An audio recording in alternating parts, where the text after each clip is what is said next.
trip, hop aboard the No Ohio tour bus and we'll play a name game of sorts to learn how Ohio cities got their names. Now, if I had the chance to name a city, I'd probably name it after myself, so everyone would remember how great I am. And that's actually how a lot of Ohio's largest cities got their names.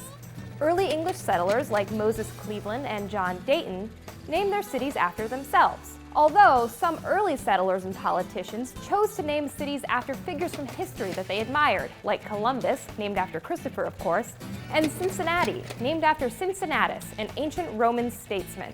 And a lot of Ohio cities have an international flair. They're named after famous cities in countries all over the world. But because we Ohioans are a rather stubborn folk, we often add our own spin to the pronunciation.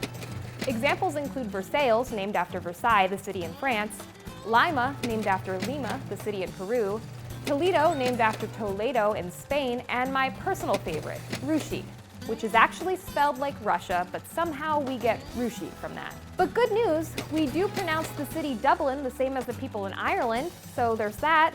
Because Ohio is a real melting pot of a state, you'll see names derived from several different languages and cultures, from French names like Gallipolis and Marietta, to Native American names like Chillicothe and Coshocton, to Greek names like Akron and Xenia.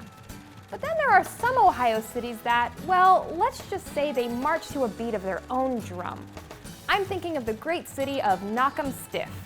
Now a ghost town south of Chillicothe, there are many different stories that claim to explain the town's unusual name. One of which is that a huge citywide brawl broke out when the city was first established. You know what city I always thought had a nice ring to it? Marysville. It was actually named after founder Samuel Cuthbertson's daughter, but hey, a girl can dream.